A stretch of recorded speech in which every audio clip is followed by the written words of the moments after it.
Assalamualaikum warahmatullahi wabarakatuh. Selamat datang kembali di Abadiyah Showcase, corong informasi Madrasah Sanawiyah Abadiyah dalam menyapa segenap keluarga Madrasah Abadiyah dan seluruh masyarakat pendidikan di Indonesia.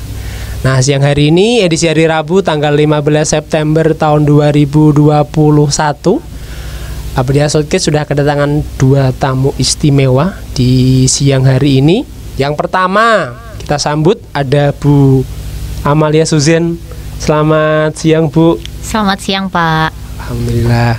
Kemudian yang kedua, di tengah-tengah yang paling muda di antara kami ada Mbak Alia Anissa. Sehat, Mbak Alia? Alhamdulillah sehat. Ya, sebelumnya terima kasih sekali sudah meluangkan waktu di sela-sela aktivitas ya, Bu. Baik yang belajar sama mengajar udah mau mampir ke Studio Abadiyah Showcase untuk operasi ya. Kita ini mau operasi loh, Bu. Operasi apa, Pak? Operasi itu obrolan seputar prestasi. Ini sebelumnya saya ucapkan selamat kepada Bu Suzen selaku guru pembimbing dan juga Mbak Alia selaku peraih bronze medal di lomba apa, Bu? ASSO kalau nggak salah ya. Bukan, ASEANSO atau ASEAN Student Science Olympiad. Oh, ASEAN Student Science Olympiad. Bisa diceritakan sedikit, Bu, sebenarnya itu lomba apa? Kok menarik, kok istilahnya, kok diksinya kok pakai bahasa Inggris itu? Jadi Olimpiade kali ini itu diikuti oleh 4 negara. 4 negara yang mengikuti. 4 negara dari Malaysia, dari Singapura dan Brunei. Malaysia, Singapura, Brunei, Indonesia. Dan alhamdulillah saat perlombaan itu Mbak Alia dapat bronze medal. Nah, kira-kira, Bu, itu berapa partisipan yang ikut? Ratusan ya, Mbak ya? Ratusan, Mbak? Atau berapa ribuan Yang ya? dari Indonesia sampai 1000 lebih. Wow, 1000 lebih ya? 1000 lebih yang dari Indonesia, banyak sekali ya yang dari Indonesia. Bu Susan bisa nggak, Bu, dilepas aja biar lebih ini ya, kelihatan mimik wajahnya gitu. 1000 lebih itu dari Indonesia, no ya? Dari Indonesia saja, belum yang dari negara lain. Kamu tahu kalau 1000 lebih itu dari list peserta atau seperti apa? Dari list peserta. Kira-kira di situ kamu itu masuk nomor yang berapa? Maksudnya bukan nomor juara, maksudnya urutan ke berapa? Dari 1000 itu? Nggak ada ya? Nggak ada. Berarti memang benar-benar lomba yang diikuti banyak ya partisipan. Terus kira-kira penyelenggaranya itu siapa, Bu? Kok ada Olimpiade kita. Dari penyelenggaranya itu dari Olimpiade kita, Pak. Membuat event itu tadi ASEANSO atau ASEAN Student Science Olympiad. Oh, jadi bareng-bareng. Iya. Nah, tingkat MTS SMP dan SMA MA. Oh, berarti ada yang untuk SMP dan MTS, ada yang untuk Aliyah dan juga SMA. Iya, diplot-plotkan diplot-plot seperti itu. Berarti emang sudah ada cabangnya masing-masing ya. Nah, misalnya ini terkait seleksi itu seperti apa? Seleksi apa? Maksudnya ini, jadi siswa yang berhak ikut itu susah ya ngomongnya. ASEANSO. Ya. Itu gimana? Maksudnya harus seleksi dulu. Ada formulirnya atau ada seleksinya biar bisa ikut lomba tersebut? Bukan, kalau perlombaan ini kan masih daring, masih Olimpiade yang masih online. Jadi tanpa ada seleksi regional. Oh, tanpa ada seleksi regional. Berarti online itu langsung Olimpiade. Jadi pendaftaran dulu itu kan bulan Juli, tanggal 9 kalau nggak salah sudah daftar pada gelombang pertama. Kemudian perlombaannya itu bulan Agustus. Itu ini, Bu. Sebenarnya kalau misalnya milih ya, Mbak Alia juga sama Bu Suzen itu milih lomba yang luring atau lomba daring sebenarnya? Kalau ada luring ya kita milih luring, tapi kan luring, ya? Selama ini kan belum ada, soalnya kan masih masa pandemi. Jadi online dulu, Pak. Kalau Alia sebagai pelakunya kan lebih suka yang online atau yang offline? Lebih suka yang offline. Lebih menantang ya. Butuh tantangan berarti. Kan ada yang modelnya suka online, Pak. Kenapa kok online kita nggak langsung tatap muka sama lawan, jadi nggak begitu insecure ya, kan ada itu. Tapi ada juga yang ya enggak, Pak, harus benar-benar ketemu lawannya biar lebih menggebu dan termotivasi, lebih semangat. Kalau online kan biasanya dari aplikasinya sudah ada webcamnya, ada kameranya. Kemudian ketika kita membuka browser lain itu kan terdeteksi. Ya, jadi ketahuan. didiskualifikasi di situ kan. Ya, jangan sampai lah ya. Tetap harus selalu jujur. Nah, terus ini Bu, persiapannya itu berapa lama untuk akhirnya siap atau mengikuti lomba tersebut? Kalau persiapan, jadi kita tim IPA, pembinanya kan saya dan Bu Ani, kita tim. Ya. Kita sudah ngeplotkan nih Pak, waktu seleksi di setiap awal semester itu kan ada rapat pasti. Rapat itu pasti untuk seleksi anak-anak yang akan masuk dalam tim kita. Tapi untuk persiapan memilih ini anak yang mau ikut Asian Show atau lomba itu, saya sarankan untuk semua boleh ikut. Boleh ikut. Asian Show itu kan tidak terbatas ya. Yang diikuti boleh diikuti oleh siapapun. Jadi asal ada kesempatan boleh ikuti saja seperti itu. Nah, kemarin selain Alia kira-kira berarti ada murid yang lain yang ikut? Ada. Berapa Bu kira-kira kita berpartisipasi di lomba ASEAN itu? Berapa murid yang dikirim atau yang ikut lomba? 5 kayaknya Pak. 5 ya. Dan yang dapat itu kemarin Mbak Alia. Bronze medal kemarin. Bronze medal. Itu perannya seperti apa, Nok? Dapat prestasi di kancah ASEAN? Seneng aja. Alhamdulillah bersyukur. Nggak ada perasaan yang lain misalnya, oh Pak saya senang sekali akhirnya dapat lomba tingkat internasional. Perasaannya biasa aja berarti. Oh, bangga. Ya, jadi kan kalau juara itu kan proses ya Pak. Itu proses yang cukup panjang. Dan dalam proses itu kan ada lika-likunya pastinya. Benar sekali Bu. Nah, prosesnya itu panjang. Ketika kita jatuh atau belum mendapatkan medali tersebut, jangan berlarut-larut dalam kesedihan. Cukup sedih itu kan wajar, tapi jangan sampai itu jadi patokan kita nih. Jangan berlarut-larut. Ibarat ada kata, ketika satu pintu itu tertutup, maka pintu yang lain akan terbuka. Kalau kita tertuju pada pintu yang tertutup, maka kita nggak bisa melihat kesempatan pintu yang terbuka itu. Seperti kejuaraan. Kan ada yang waktu bilang lomba. Kan kesempatan nggak datang 2 kali itu Bu. Itu benar berarti nggak? Atau kesempatan nggak datang 2 kali tapi karena berkali-kali datangnya? Kalau itu kan kesempatan tidak datang 2 kali. Kalau kita tidak mau mencoba, tidak mau ikut perlombaan tersebut. Tapi kalau kita sudah mengikuti perlombaan tersebut dan belum rezekinya, ya kita sebut belum rezekinya, kita nggak boleh pesimis, kita nggak boleh, harus bangkit, tidak boleh terpuruk. Nanti kita pada kesempatan yang lain kita nggak bisa melihat, kita nggak ada kesempatan lain nih untuk jadi juara seperti itu. Nah, bagi Alia ini lomba keberapa?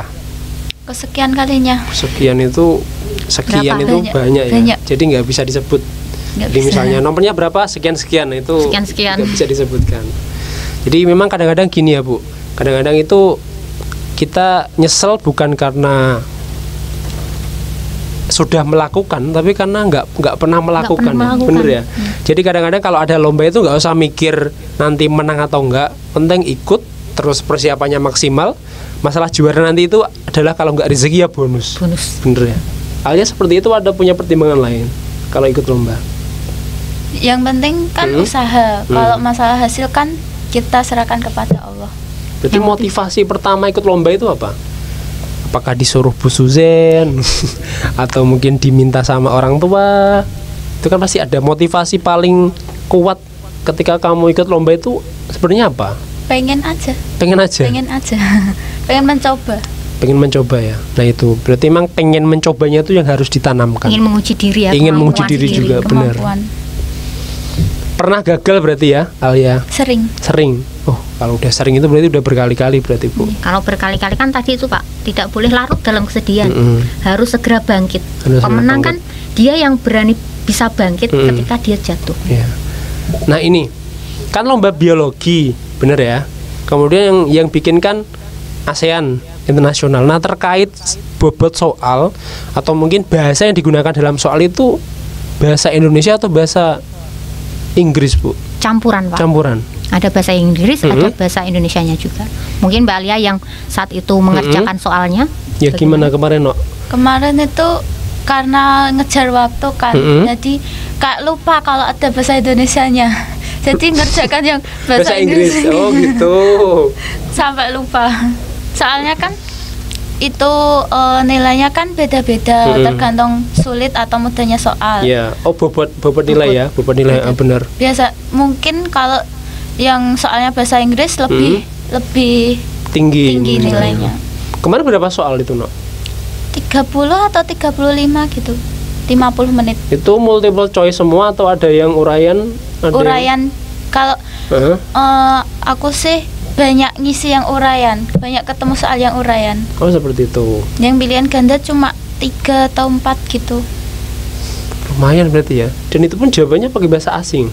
Nggih, pakai bahasa Inggris jawabannya. Berarti emang nggak cuma materi ya, Bu, materi yang ditekankan, tapi juga bagaimana mereka menjawab dengan bahasa asing tersebut. Iya. Kan saat daring juga dapat pelajaran bahasa Inggris. Jadi terlatih, Pak. Nah, misalnya kalau lomba internasional seperti itu kan, itu kira-kira ada ini enggak penekanan terhadap bisa internasional nih? Kalau pakai bahasa Inggris, berarti anak harus dibimbing juga di bahasa Inggris. Iya, kayak seperti kemarin. Materi tertentu ya, Pak ya. Tak suruh buat bagaimana proses kejadiannya suatu peristiwa, tapi tak suruh nulis pakai bahasa Inggris. Nah, itu, jadi kan nanti bahasa Inggrisnya ini tuh terbiasa, dia udah terbiasa. Walaupun basic saya bukan bahasa Inggris ya, Pak. Nah, misalnya kalau bahasa seperti itu, ini bukan tingkat SMP nih, sanawiyah itu materinya tuh cuma dari kelas 1 atau semua jenjang? Global, dari kelas 1, 2, dan 3. Dari kelas 7, 8, 9 MTS. Berarti Alia harus belajar itu semua? Harus belajar itu semua. Kamu kalau di rumah gimana, Nok, belajar sistemnya? Mungkin bisa didengar sama yang nonton biar boarding school, Pak. Boarding school ya? Kalau di boarding kan jam belajarnya dari habis sholat isya sampai jam 10. Itu biasanya kalau nggak ada tugas dari daring ya ngerjain itu soal-soal buat persiapan lomba atau buat sekedar belajar aja, ngerangkum atau gimana. Tapi di luar jam yang udah ditetapkan untuk belajar, kamu punya porsi belajar sendiri nggak? Ada. Jam berapa itu biasanya? Kalau habis daring, habis tidur siang biasanya. Habis tidur siang berarti jam 2 atau jam berapa? Iya, sekitar jam 2. Sampai jam? Sampai jam 4 mungkin. 2 jam. 2 jam. Sebenarnya kalau misalnya waktu maksimal, Bu, untuk anak belajar atau dibimbing ya, entah itu sains, entah itu mapel apa, itu idealnya berapa jam sebenarnya kalau misalnya ditanya? Kalau nggak ada idealnya ya, Pak ya, kan belajar tuh mengalir terus. Tapi supaya untuk tidak bosan anak, kalau belajar dari rumah tidak pembinaan guys. Kalau belajar dari rumah, misal mau belajar 4 jam, itu bisa diplot-plotkan pagi berapa jam, siang berapa jam. Jadi tidak monoton, pas pagi langsung 4 jam, tidak seperti itu. Nanti anak akan timbul rasa jenuh. Bosan. Iya, bosan. Kalau bimbingan, kalau bimbingan di kelas, di sekolah itu berapa jam maksimal untuk anak mampu menyerap materi yang ada? Tergantung nanti, Pak ya. Kan biasanya materinya kan ada yang 1 bab itu kita tuntaskan nih. Tapi kadang ya 2 jam, 3 jam. Tergantung bobot materinya. Seperti itu. Seperti itu. Kalau Alia gitu juga atau punya model belajar sendiri di rumah? Biasa. Kok di rumah sih? Di boarding ya? Di boarding. Kadang kalau pagi ada waktu luang habis sholat subuh, terus buka-buka buku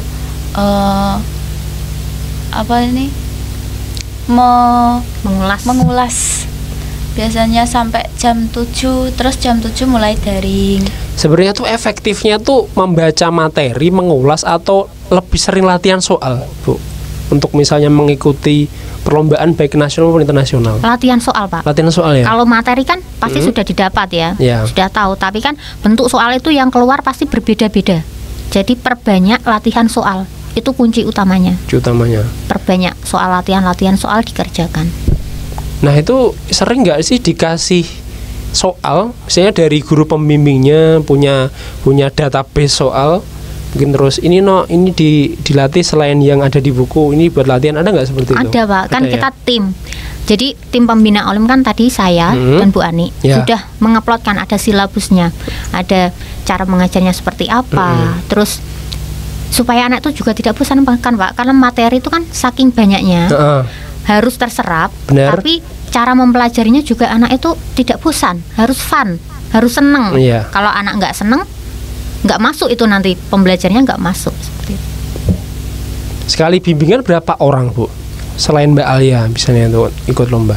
Di kelas 7, 8, 9 ya Pak. Kalau yang kelas 8 seangkatannya Mbak Alia itu ada 2 orang. 2 orang. Kelas 8? 9. Oh, 9. Mbak Alia kelas 9 ya berarti ya? Iya. Berarti udah mau lulus. Alia O. Berarti nanti kalau lulus, berarti timnya harus nyari bibit baru, Bu? Iya, kan ada seleksi. Tiap ada ajaran baru pasti ada seleksi. Pasti ada seleksi. Untuk dijadikan tim, masuk tim kita. Kalau misalnya nggak lolos seleksi berarti nggak bisa masuk, Bu? Kan ada, kita ambilnya dari sains ya Pak. Masih ada kesempatan yang lain.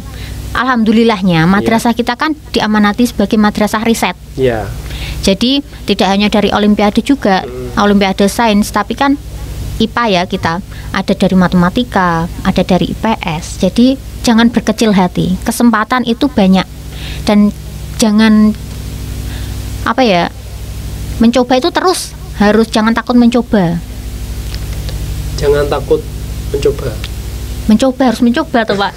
Tadi salah ngomong ya berarti. Kan jangan takut mencoba kan. Alia punya ini nggak? Punya cita-cita atau hobi? Cita-cita dulu lah. Pengen jadi dosen, guru atau guru pembimbing olimpiade kayak Bu Amalia. Berarti ini ya cocok panutan. Jadi yang kita undang itu adalah sosok yang menjadi trendsetter dari sosok apa, Pak? Ini anaknya itu cocok banget. Jadi dosen tadi sama guru pembimbing. Satu aja kan suruh milih. Satu aja, jangan banyak-banyak, fokus. Dosen. Berarti nggak pengen jadi guru pembimbing kayak Bu Susan ya? Ya pengen juga. Mungkin jadi dosen, cara mengajarnya seperti Bu Amalia. Seperti itu. Berarti nanti ada istilah Susan's model gitu ya? Bisa jadi Pak. Atau Susan's rule, jadi aturannya Susan itu. Terus hobinya apa? Saya tuh penasaran sama anak-anak yang menang lomba terus internasional tuh, kira-kira mereka punya hobi nggak sih gitu? Atau hobinya ya mengerjakan soal? Atau punya hobi lain di luar itu? Nonton drakor, terus gambar, terus buat kerajinan gitu. Kerajinannya apa? Yang bikin sesuatu. Ya apa contohnya? Kayak apa no? Pemanfaatan barang-barang yang udah nggak kepakai gitu loh. Recycle. Oh, recycle ya, dia recycle. Terus kalau drakor itu berapa jam sehari main drakor? Oh, main drakor sih, nonton drakor, maaf. Tergantung aktornya sama yang main. Enggak, kadang tergantung waktunya. Kalau udah waktu buat belajar ya udah. Main sosial media juga? Main. Wow, Instagram punya? Instagram. Twitter. Facebook? Enggak punya Facebook. TikTok? Sering bikin reels saya di Instagram. Kadang tuh gini ya, mikir ya Bu, mungkin sekarang kan banyak banget yang main TikTok ya.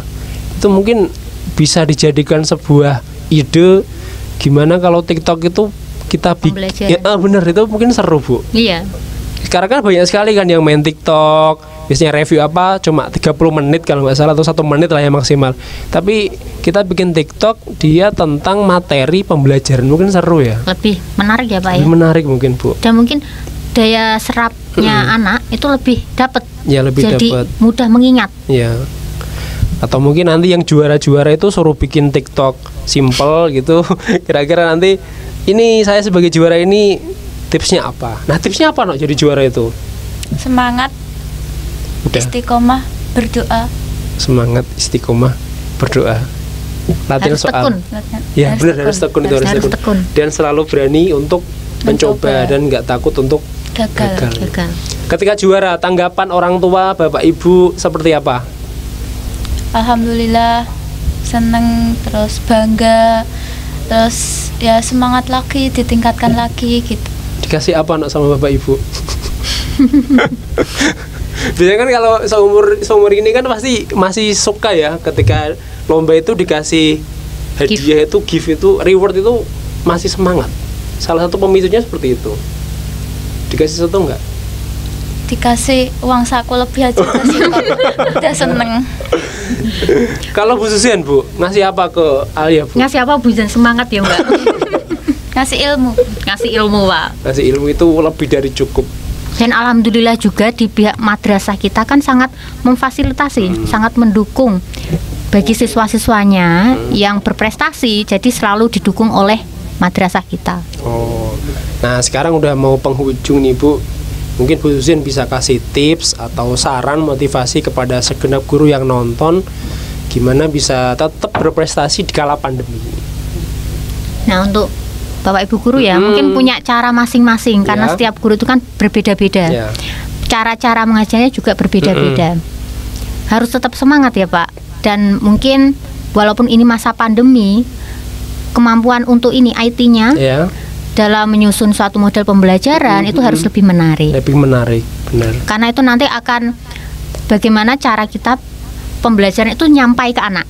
Dan anak tidak mudah bosan. Karena juara itu kan tidak boleh cepat bosan. Betul, bahaya sekali kalau bosan. Gak boleh cepat puas, benar. Harus selalu merasa kurang, harus merasa lagi harus lebih baik lagi. Kalau Alia gimana? Pesan untuk segenap murid yang juga jadi penikmat, teman-teman menjadi penikmat YouTube-nya Madrasah Tsanawiyah Abadiyah. Ya tetap semangat, jangan menyerah, terus istiqomah.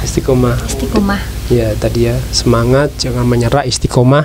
Jadi walaupun pandemi, prestasi harus tetap lestari. Ya, gitu ya. Walau pandemi, prestasi harus tetap lestari. Quotes dari Pak Faiz ya? Iya, itu quotes, bukan, itu quotes menyaring dari anda semua. Tak saring jadinya itu. Ya, terima kasih kepada Bu Susian dan juga Mbak Alia udah menyempatkan waktu untuk operasi. Jadi obrol masalah prestasi. O-nya itu operasi, Mbak. O-nya itu Oktri. Ya, jadi bukan operasi ya, Alia Oktri Anissa. Kita ngobrol tentang ngobrolan seputar prestasi. Jadi semoga bermanfaat kepada segenap yang nonton di rumah dimanapun Anda berada. Jangan lupa untuk selalu like, komen, dan juga subscribe. Kenapa? Karena subscribe itu gratis. Sekali lagi, karena subscribe itu gratis. Terima kasih. Assalamualaikum warahmatullahi wabarakatuh.